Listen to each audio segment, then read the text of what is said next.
Señoras y señores, muy buenas noches, bienvenidos a Somos Nosotros. Bueno, la Argentina política, la Argentina económica sigue inmersa en una importante incertidumbre. No hay novedades concretas ni del acuerdo con el Fondo Monetario, mucho menos que se esté trabajando en un plan para contener un poco la inflación, para frenar la devaluación permanente de la moneda, la caída en el poder adquisitivo.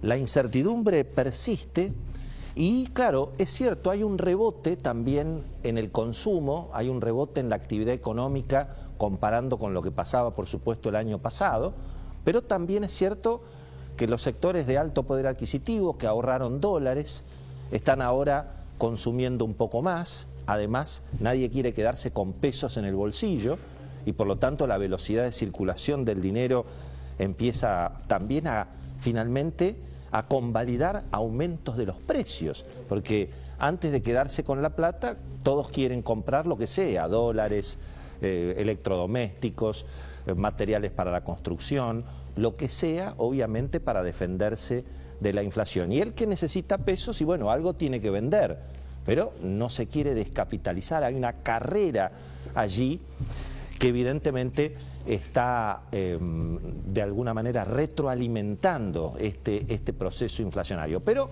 nadie arriesga mucho, no hay inversión, la actividad económica en términos de la capacidad de producción sigue bastante estancada, los precios de los inmuebles están todavía deprimidos, porque en definitiva, claro, para la economía y sobre todo para el sector financiero, para las inversiones, hay algo peor que lo malo, que es lo incierto.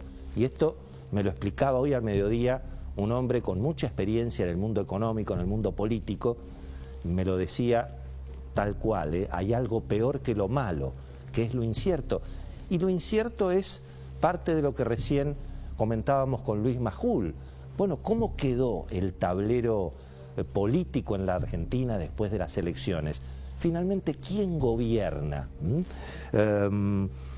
Claro, las preguntas son las mismas que nos hacíamos la semana pasada. En alguna medida, ¿tiene capacidad política el gobierno, el presidente Alberto Fernández, no solamente para acordar con el Fondo Monetario, que en todo caso es una de las tareas por delante? La pregunta es si tiene capacidad política para administrar un ajuste, bueno, que contenga la situación inflacionaria y que evite, en todo caso, un estallido mucho mayor. Ahora, claro, para lograr casi ese milagro a esta altura del partido, y bueno, hay que administrar un ajuste, hay que aumentar las tarifas, posiblemente hay que sincerar parte de la devaluación que el gobierno no quiere sincerar en el dólar oficial, hay que pisar el gasto público, hay que licuar los salarios y las jubilaciones porque ese es el mayor gasto del Estado. Y eso, por supuesto, es una agenda que aterra a la política.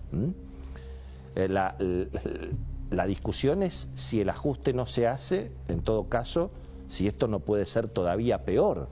Pero bueno, todo es un misterio. ¿En qué anda Cristina, por ejemplo? ¿En qué anda Máximo Kirchner? Que Beto Valdés nos va a explicar que hoy Máximo parece a la izquierda de Cristina, porque hay quienes suponen que a Cristina le han explicado, bueno, que evitar el acuerdo con el fondo y seguir tirando de la cuerda puede ser muy peligroso en términos de estabilidad política, financiera. ¿Y en qué anda la cámpora? Todas las cajas que en definitiva financian todo ese planeta alrededor de Cristina, Aerolíneas Argentinas, el ANSES, obviamente el PAMI, todo lo que domina la cámpora, significa que se van o se quedan del gobierno. El misterio de Sergio Massa, ¿dónde quedó Massa?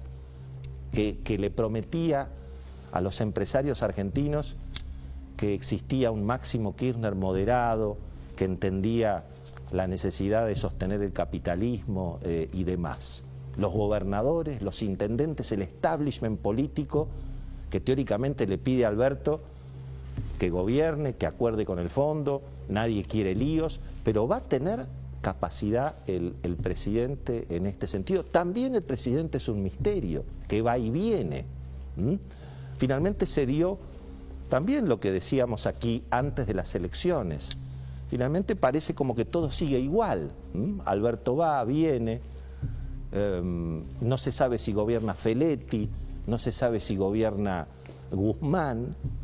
Hay todo un desorden donde, en definitiva, al mismo tiempo las señales que se dan es que viene más Estado. Se estatizaron, por ejemplo, las exportaciones de gas a Chile. Evidentemente un sector que sigue controlando el ala izquierda del gobierno, todo lo que tiene que ver con energía.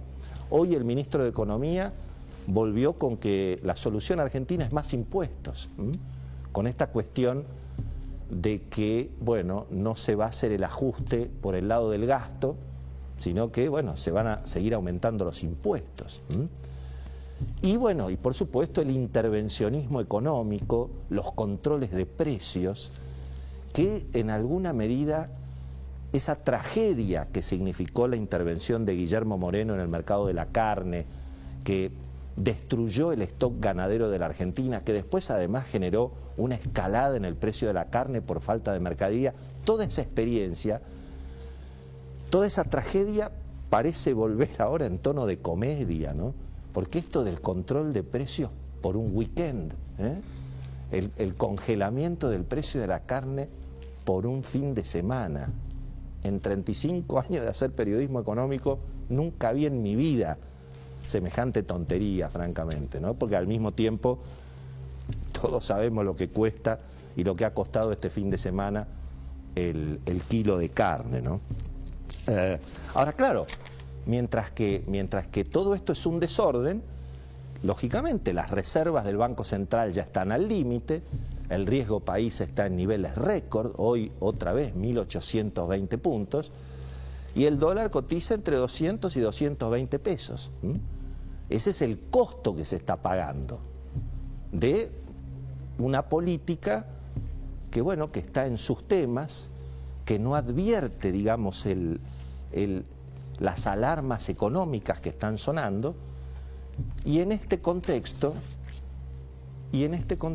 reapareció dramáticamente la violencia política en la Argentina, que por supuesto viene a complicar todo el escenario si era necesario complicarlo todavía más.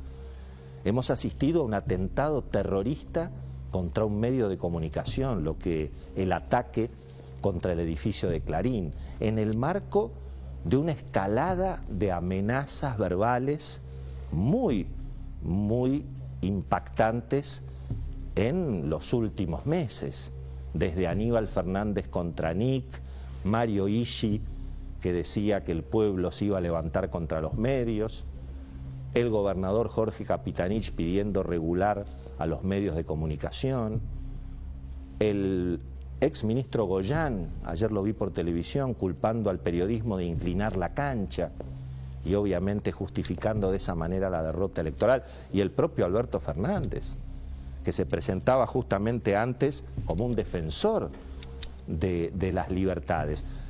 Aquí no se trata de una cuestión corporativa, no es un problema solo de un ataque a los periodistas.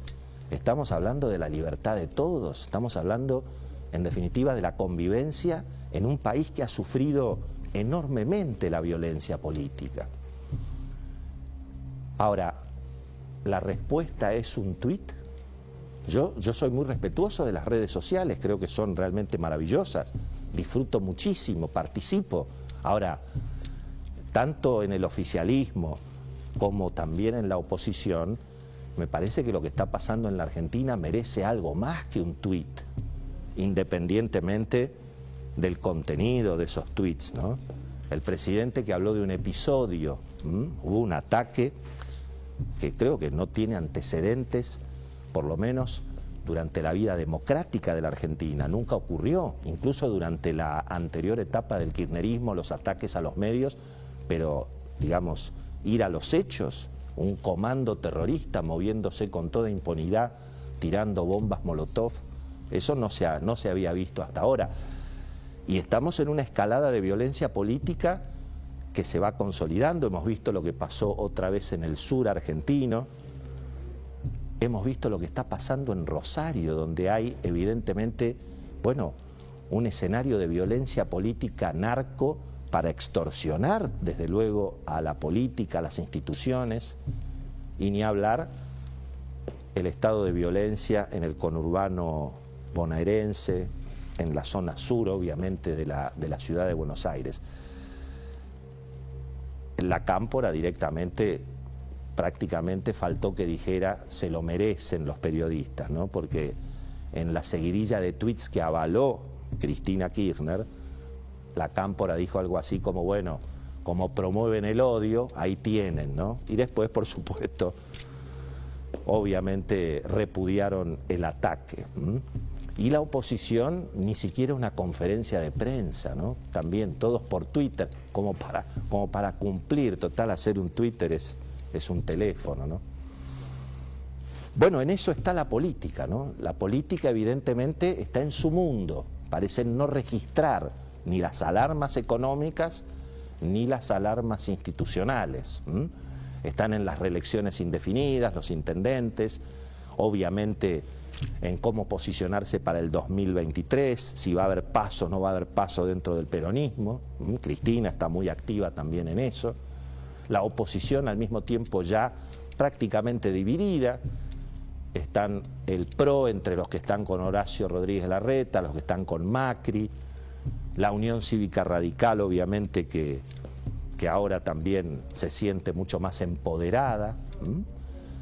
Y bueno, y por supuesto cada uno atendiendo su juego. Hemos visto el ejemplo realmente penoso, el embajador argentino en Chile, Rafael Bielsa, ¿no? Una especie de hippie con OSDE, prácticamente poniendo sus convicciones personales por encima de la responsabilidad que tiene como embajador, generando un conflicto con Chile impresionante. Por supuesto que Rafael Bielsa tiene todo el derecho a opinar lo que quiera de cualquier dirigente político, pero tiene que renunciar a su condición de embajador, porque si no complica a todos. El hombre que salió en defensa de Facundo Jones Wala, que acaba de declarar esta noche, acaba de decir que hay que vengar la sangre del joven asesinado allí en el sur. Por eso la cuestión es la enorme incertidumbre, ¿no? Porque en definitiva la pregunta es ¿dónde está el presidente? ¿Dónde está el presidente frente a toda esta situación, ¿no? Peor que lo malo es lo incierto, y eso es lo que está afectando la vida de todos, la economía de todos y el futuro de todos. Hoy vamos a tener un programa súper interesante, tenemos muchísima información sobre todos estos misterios argentinos, con Cecilia Bufflet, con Beto Valdés. Va a estar con nosotros Diego Giacomini, uno de los economistas más explosivos del momento, y va a estar el empresario Marcos Victorica, que es uno de los empresarios argentinos que se radicó en el exterior y circulando por Buenos Aires estos días, obviamente acercándose el fin de año, se sorprendía de la distancia que hay entre lo que está hablando el mundo en materia de economía, negocios, lo que se viene en la pospandemia y la economía de sobrevivencia que tenemos aquí en la Argentina. No se pierdan el programa. Le preguntamos a José del Río, el director periodístico del diario La Nación, ¿dónde está Cristina? El misterio de Cristina. ¿Es cierto esa Cristina replegada que lo va a dejar hacer a Alberto Fernández? A ver qué decía José del Río.